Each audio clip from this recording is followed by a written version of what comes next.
What's up, everybody? Welcome to York Reacts, and today we're going to be doing something super special on this channel because it's never been done on my channel before, basically. But I'm going to be deep diving into one of my actual shots on the God of War game. So this is an animation that I did on the new God of War game. It's a cutscene with Thor's daughter and Atreus. And what I did is I did all the body animation, and then somebody else over at Santa Monica did the facial animation. And so I'm going to walk you guys through some of the process that I went through, some of the kind of kinks and things that I ran into during production, and basically some cool behind the scenes stuff that you've probably never seen or heard of in another video. So strap back in. Hopefully you guys enjoy this content. Let's dive in here. Let's break down this animation. And first we're going to watch it. I want you to watch the whole thing. And if you've never played God of War yet, go ahead and, stop because this is probably going to be a spoiler. So play the game if you haven't played it yet and come back to this video. So, and if you don't care about it, you want to just check out the animation. So let's just dive in, shall we?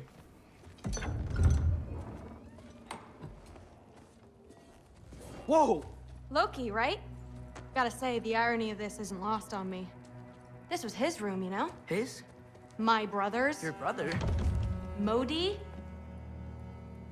Ah, your brother. Really? I had no idea. Uh-huh. And now it's yours. Enjoy. Thrud, Thor's daughter. Relax. You got some pretty small shoes to fill.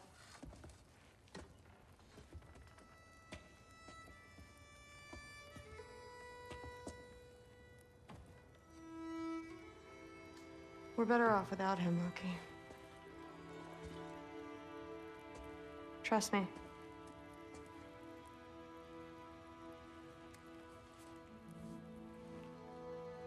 Walk with me. Nice. Okay, so there's a little bit more here. Don't forget your sword.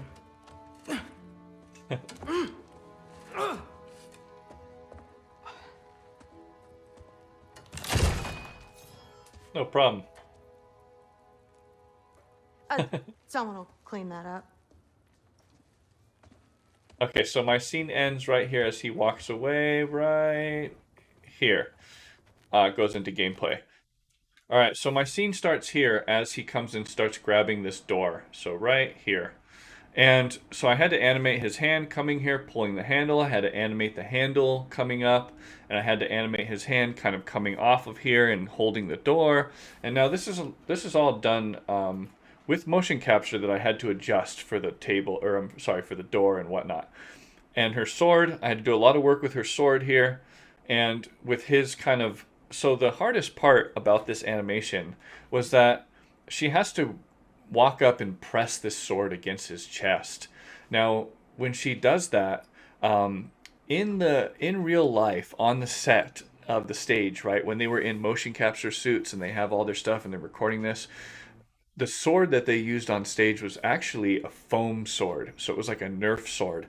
And so it had a lot of problems actually, because what would happen is when she would push it up against his chest, it would move around and it would wiggle a lot and it would do a lot of motion that we didn't want. I didn't want that motion because if you see here, I have changed the motion and I've locked it down.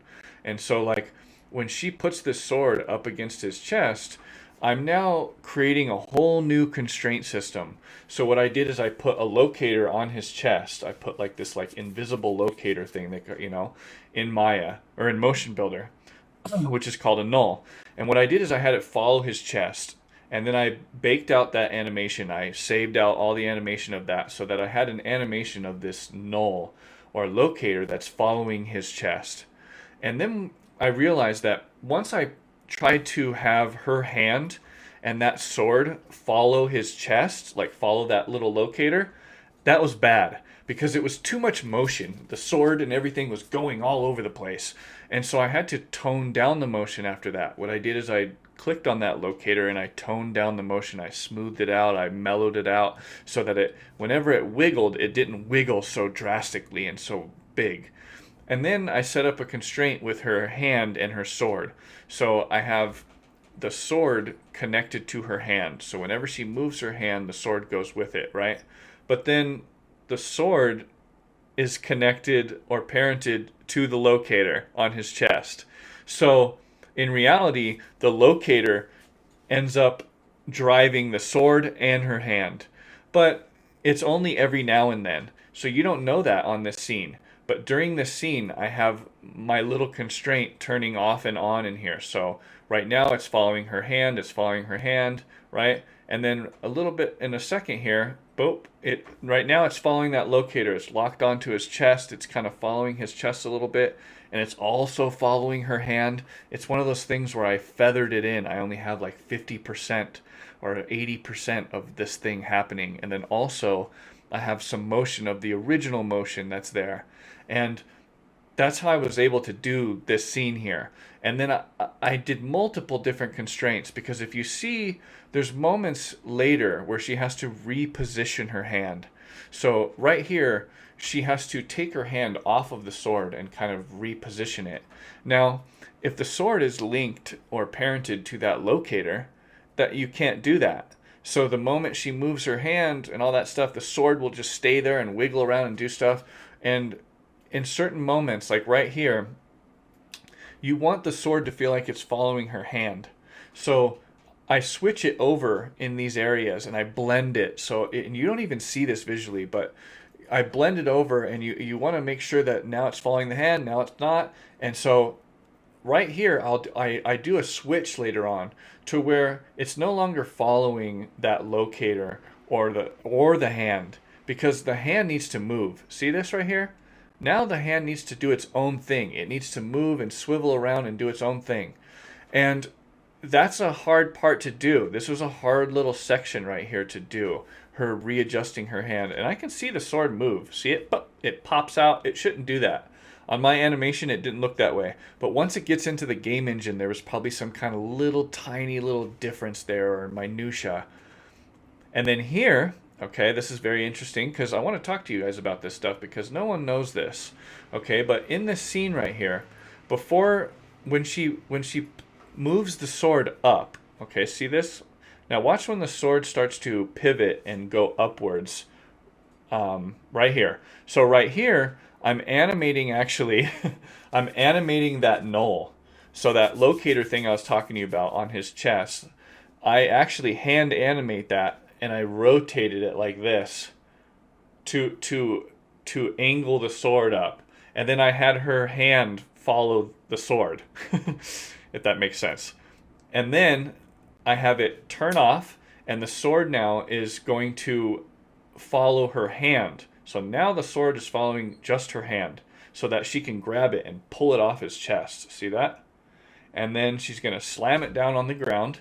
And then the moment it hits the ground, I turn it off of her hand. Now it's no longer on her hand and now it's stuck in the ground. It's really wild. It's a mini magic trick in the program. But it's really fun and interesting, and I wanted to show you guys and talk about it because it's something cool behind the scenes that I think nobody knows about or doesn't know that happened, right? This is a scene I animated, and there's a lot that goes on in this scene. A lot of these things are complicated that people don't realize, right? Like, for instance, this scene was very locked down. We could not move the camera. And when I can't move the camera, but I have to move the people around, that can be troublesome sometimes. So, for instance, right here, they wanted the same camera, but we have this big door behind him. And in my Maya scene, the door was like smaller. So, and once we got the door, like the main door, it really pushed him out. But if it pushes him out, it also pushes the sword out. And it pushes her body out, right? But we don't want her to leave frame. We don't want this character over here, Thrud. We don't want her to leave the framing that they have in this camera, right? So it's really hard. I had to like choke up on the sword, and I had to do these little tiny things, move his chest more, move his hips down, do different things to make it feel the same, but retain the same camera. And so that was another tough little thing that we had to do in there. This part here was the fun of it. I love animating hands and fingers and subtlety motion. So this moment here where she walks over here and places her hand on this shield or whatever it is here, it's nice because the motion capture is not going to get that. So this is my moment to do my own hand animation, right? To make sure the fingers look real good, to put in little, moments of her wiggling her thumb as she's kind of caressing that thing, right? Her little tap, she does a little tap as she like leaves, right? All those little things are what sell these moments in the game as being believable and being super realistic, right? God of War, I really hope this game wins Game of the Year because it should. There's so many technological advancements in this game, and it's just beautiful.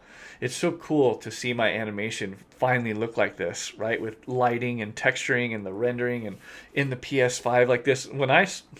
Like the last time I saw this animation a while ago it was all gray. Like I see the colors of them, but I don't know what it's going to really look like. It doesn't look like this at all.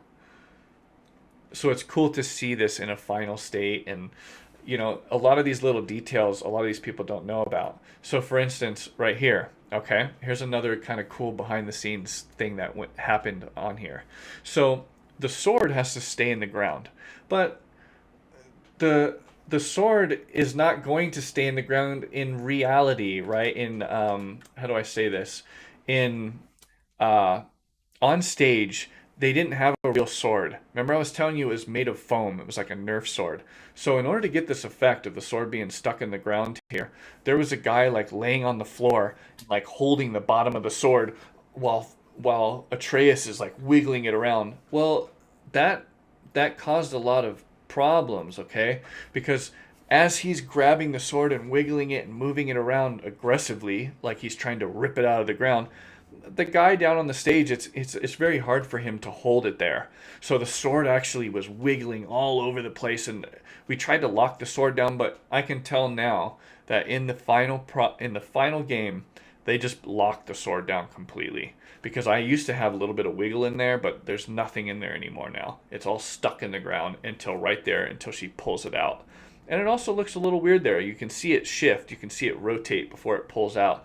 And mine wasn't like that before. And it's another one of those things where like it may look good in my Maya program, but once they get it into the game engine, sometimes things can differ. Sometimes and I wasn't using Maya, I was using Motion Builder, and then it goes into Maya, right? And so there's little tiny adjustments sometimes that happen in between these programs that can make something kind of slip off course, right?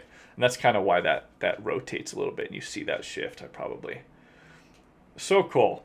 And all these little tiny things that go on during production are just a part of the part of the process, right? And I always think it's fun to bring some of this to your guys' table, to your eyes and ears. I love the stuff back in the day where they talk about like behind the scenes. When you get a DVD and you would watch the like director commentary. I used to love that stuff because they would talk about things that you would never know unless you were like on set or you were working on the shot. Like you would never know some of this stuff if I didn't make this video, because I'm the actual animator behind the scene, right? I worked on this scene. There's many other animators and different people behind these scenes and stuff, but it's just really cool to share some of this stuff. Hopefully you guys enjoyed it. If you did, you know what buttons to press. This stuff is so fun for me. I hope to see more of you guys during this, these kind of breakdowns that I'm doing. So I appreciate all your time and support, and I'll catch you guys in the next one. Peace!